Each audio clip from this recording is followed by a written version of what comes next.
प्यारे बच्चों, एक बार फिर से स्वागत है आपका आपके अपने YouTube channel unique academic institute में। मैं राहुल चौधरी हमेशा की तरह एक बार फिर से आपके साथ हूं और आज हम लोग चर्चा करने वाले हैं बिहार विद्यालय परीक्षा समिति के द्वारा जो आपकी पुस्तक है दिगंत भाग 2 उससे काव्य खंड का हम लोग भावार्थ कर रहे हैं। और काव्य खंड के भावार्थ में आज हम लोग 12वें काव्य जो शीर्षक है हार जीत, जो अशोक वाजपेयी जी की रचना है, उसका भावार्थ करने वाले हैं अगले कुछ मिनटों में। जैसा कि हम लोग हमेशा करते हैं कि किसी भी रचना पर चर्चा करने से पहले उसके जो रचनाकार होते हैं उनकी बात करते हैं, क्योंकि आप भी जानते हैं कि ऑब्जेक्टिव बहुत महत्वपूर्ण रहने वाला है बिहार विद्यालय परीक्षा समिति 12वीं की परीक्षा में। तो इस लिहाज से भी ये चर्चा बहुत ही महत्वपूर्ण हो जाता है। तो चलिए हम इस पर चर्चा शुरू करें। इससे पहले एक बात आपसे और कहना चाहूँगा कि अगर आपने अब तक इस चैनल को सब्सक्राइब नहीं किया है तो इसको सब्सक्राइब कर लें, क्योंकि यहाँ आपको बिहार विद्यालय परीक्षा समिति 12वीं के हिंदी और अंग्रेजी के सभी वीडियोस मिलने वाले हैं, सभी इंपॉर्टेंट क्वेश्चन मिलने वाले हैं और ऑब्जेक्टिव क्वेश्चंस भी मिलने वाले हैं। तो अगर आपने अब तक नहीं चैनल सब्सक्राइब किया है तो कर लीजिए और प्लेलिस्ट एक बार चेक कर लीजिए, आपके लिए बहुत कुछ यहाँ पर है।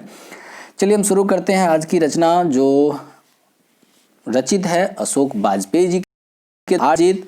पहले बात करते हैं कवि अशोक वाजपेयी के। नाम है अशोक वाजपेयी। अशोक वाजपेयी जी का जन्म 16 जनवरी 1941 को यानी 16 जनवरी 1941 को छत्तीसगढ़ के दुर्ग स्थान पर हुआ था। उनका परिवार मध्य प्रदेश के सागर का मूल निवासी था। इनके पिताजी का नाम परमानंद वाजपेयी और माताजी का नाम निर्मला देवी था। पिताजी का नाम एक बार फिर से ध्यान दे दीजिए, इनके पिताजी का नाम था परमानंद वाजपेयी और माताजी का नाम निर्मला देवी था। अगर इनकी शिक्षा दीक्षा की बात की जाए तो इनकी प्रारंभिक शिक्षा जो है वह गवर्नमेंट हायर सेकेंडरी स्कूल जो सागर में स्थित थी वहाँ से संपन्न हुई। सागर विश्वविद्यालय से ही बीए तथा सेंट स्टीफेंस कॉलेज दिल्ली से एमए अंग्रेजी परीक्षा उत्तीर्ण की इन्होंने अंग्रेजी में एमए किया था। अगर इनके व्यवसाय की बात की जाए तो इन्होंने भारतीय प्रशासनिक सेवा में रहते हुए राज्य की सेवा की थी और महात्मा गांधी अंतर्राष्ट्रीय हिंदी विश्वविद्यालय के कुलपति के पद पर भी ये रहे। अगर साहित्य में देखें इनकी रचनाओं को तो देखते ही बनता है। काव्य संकलन की अगर बात करें तो शहर अब भी संभावना है, एक पतंग अनंत में, अगर इतने से, तत्पुरुष, कहीं नहीं वहीं, बहुड़ी अकेला, थोड़ी सी जगह, घास में दुबका आकाश, आविन्यों, अभी कुछ और यह भी इनकी रचना है। समय के पास समय, इरावत से गिरी मात्राएं, कुछ रप्पू कुछ थिगड़े, उम्मीद का दूसरा नाम, विवच्छा, दुख चिट्ठी रसा है, दुख चिट्ठी रसा है। तो ये इनकी काव्य संकलन रहे हैं। ये एक आलोचक भी रहे हैं, तो इन्होंने जो आलोचनाएं लिखी हैं वो कुछ इस शीर्षक से हैं, जैसे फिलहाल, कुछ पूर्वग्रह, समय से बाहर, सीढ़ियाँ शुरू हो गई, कविता का गल्प, कवि कह गया है। ये इनकी आलोचनाएं रही। एक संपादक रहते हुए इन्होंने जो संपादन किया है उसका मैं आपको शीर्षक बता दूं तो तीसरा लक्ष्य, साहित्य विनोद, कला विनोद, पुनर्वसु, कविता का जनपद और इसके अलावे भी बहुत सारी ऐसी चीज़ें रही है जिनका संपादन इन्होंने किया है, लेकिन ये प्रमुख थे। अगर पत्रकारिता की बात करें तो संवेद पहचान, पूर्वाग्रह, बहुवचन, कविता एशिया और समाज के संपादक भी ये रहे हैं और पत्रकारिता में भी इन्होंने अपना हाथ आजमाया है। अगर सम्मानों की बात करें तो देखते ही बनता है इनके सम्मान। इनको साहित्य अकादमी पुरस्कार, दयावती मोदी कवि शेखर सम्मान, फ्रेंच सरकार का officer of the order of arts and letters 2005, Polish सरकार का officer of the order of cross 2004 इनको प्राप्त है। अब इतना सब कुछ पाने के बाद, भारतीय प्रशासनिक सेवा में सेवा देने के बाद इन्होंने एक कविता 12वीं के बच्चों के लिए लिखी और बिहार विद्यालय परीक्षा समिति ने उसको अपनी पुस्तक में जगह दिया। एक आलोचक की आलोचना कैसे की जाए यह तो मुझे ज्ञात नहीं, लेकिन ये जो हार जीत शीर्षक है अगर यह एक कविता है, जैसा कि विद्वान मानते हैं, इसको गद्य गीत मानते हैं, तो यह एक अगर कविता है तो मुझे कविता का कोई ज्ञान नहीं है। तो फिर कहानी, गद्य ये क्या है, ये सब मैं बिल्कुल इन सब से अनजान हूँ। आप जब खुद इस शीर्षक को पलट कर देखेंगे तो इसमें आपको कविता जैसी कोई बात दिखाई नहीं देगी। यह बिल्कुल ही अकविता है। हालांकि विद्वान इसे गद्य गीत के रूप में देखते हैं। एक बहुत बड़े विद्वान के द्वारा यह रचित है और इसके भाव बहुत ही गंभीर हैं। इस सभी बातों से कोई मतलब इनकार नहीं किया जा सकता, लेकिन फिर भी इसको कविता कहते हुए मुझे थोड़ी सी दिक्कत हो रही है। इसलिए मैं ऐसी रचनाओं को कविता बिल्कुल नहीं मानता। हालांकि ये मेरे व्यक्तिगत विचार हैं और इससे न ही रचनाकार की साख पर कोई असर पड़ता है और न ही ये मेरा बड़प्पन होगा। लेकिन प्रत्येक व्यक्ति को अपने विचार रखने के अधिकार हैं। उस अधिकार के तहत मैं इसे अकविता मानता हूँ। हालांकि विद्वान इसे गद्य गीत के रूप में देखते हैं।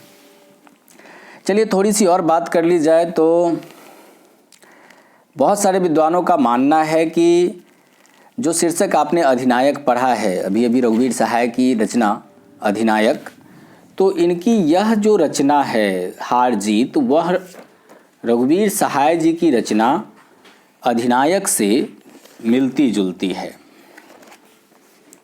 अगर आपसे यह प्रश्न पूछा जाए कि अशोक वाजपेयी किस काल के कवि हैं, तो ये आधुनिक हिंदी काल के कवि के रूप में देखे जाते हैं, माने जाते हैं और हैं भी। तो चलिए इनकी यह तथाकथित कविता जो है वो हम लोग अब पढ़ते हैं और देखते हैं और सीखने का प्रयास करते हैं कि क्या कविताएं ऐसी भी होती हैं। शीर्षक है हार जीत। बहुत ही बड़ा व्यंग है, बहुत ही खूबसूरत इसका विषय है, इससे इनकार नहीं किया जा सकता। और है क्या, यह थोड़ा सा विश्लेषण हम लोगों को करना होगा। आइए देखते हैं। कहते हैं, वे उत्सव मना रहे हैं, सारे शहर में रोशनी की जा रही है। उन्हें बताया गया है कि उनकी सेना और रथ विजय प्राप्त कर लौट रहे हैं। नागरिकों में से ज़्यादातर को पता नहीं है कि किस युद्ध में उसकी सेना और शासक गए थे, युद्ध किस बात पर था, यह भी नहीं कि शत्रु कौन था, पर वे विजय पर्व मनाने की तैयारी में व्यस्त हैं। उन्हें सिर्फ इतना पता है कि उनकी विजय हुई है। कभी यहाँ पे कहते हैं कि जो देश की वे अर्थात कि जो नागरिक है, आम नागरिक, वो उत्सव मना रहे हैं।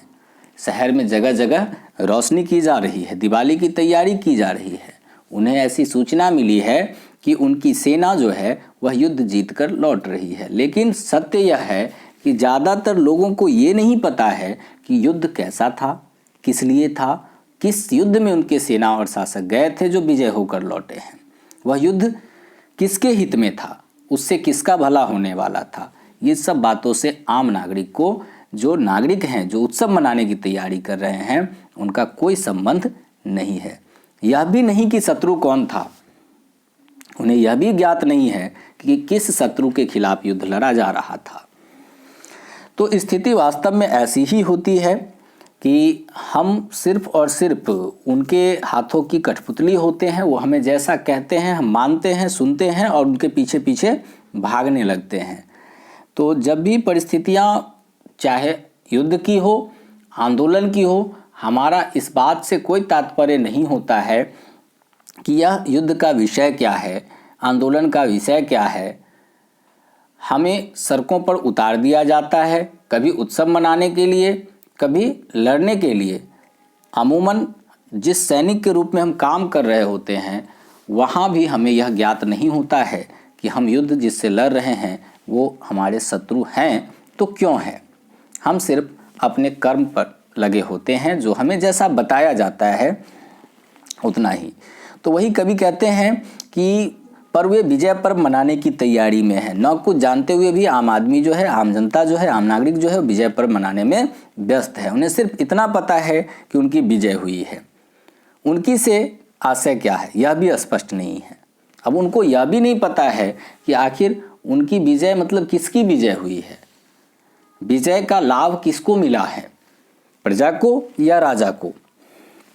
तो उन्हें यह भी प्राप्त नहीं है, यह भी ज्ञात नहीं है किसकी विजय हुई है, सेना की कि शासक की कि नागरिकों की। यह भी एक यक्ष प्रश्न है कि यह विजय आखिर है किसकी। सेना जीत कर आ रही है, शासक जीत कर आ रहा है, या नागरिकों की जीत हुई है। किसी के पास पूछने का अवकाश नहीं है, कोई इतनी फुर्सत में भी नहीं है कि यह प्रश्न कर सके कि आखिर विजय है किसकी। नागरिकों को नहीं पता कि कितने सैनिक गए थे और कितने विजयी वापस आ रहे हैं। नागरिकों को यह भी ज्ञात नहीं है कि कितने सैनिक गए थे और वापस कितने आ रहे हैं। नागरिकों को यह भी पता नहीं कि कितने जीवित हैं और कितने वहां पर खेत खा गए। खेत रहने वालों की सूची अप्रकाशित है, यानी जो वहां युद्ध में वीरगति को प्राप्त हुए उनकी सूची प्रकाशित ही की गई है। सिर्फ एक बूढ़ा मशक वाला जो सड़कों को सींचते हुए कह रहा है कि हम एक बार फिर हार गए। बस एक बूढ़ा वृद्ध व्यक्ति जो सड़कों को सींच रहा है, वो मशक वाला, वो कहता है कि आज हम फिर हार गए। हालांकि कोई उसकी बात पर ध्यान नहीं देता है।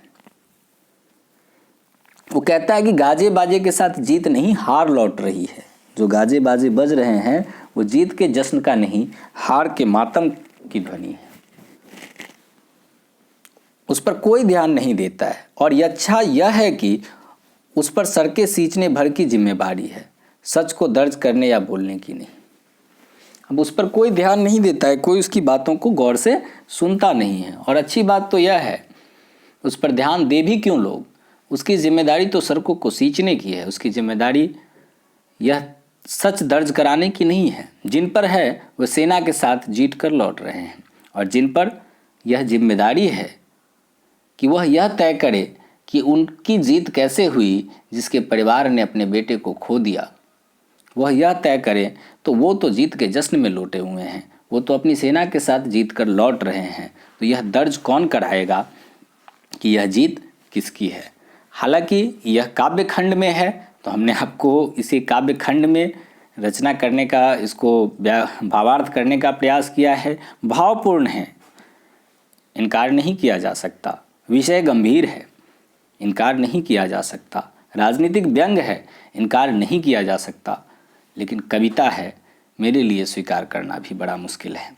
अगर यह कविता है तो कहानी कैसी होती है, व्यंग कैसा होता है, मुझे मालूम नहीं है। मुझे कविता का कोई ज्ञान नहीं है। फिर भी आशा करता हूँ बच्चों, परीक्षा में अगर पूछा जाए कि किस प्रकार की कविता है तो आप आंसर लगाएंगे। गद्य गीत है ये एक प्रकार की। और आशा करता हूँ कि आपके समझ में यह आ गया होगा कि कवि क्या कहना चाहता है। और हम मिलेंगे फिर एक नए वीडियो में, तब तक के लिए गुड बाय।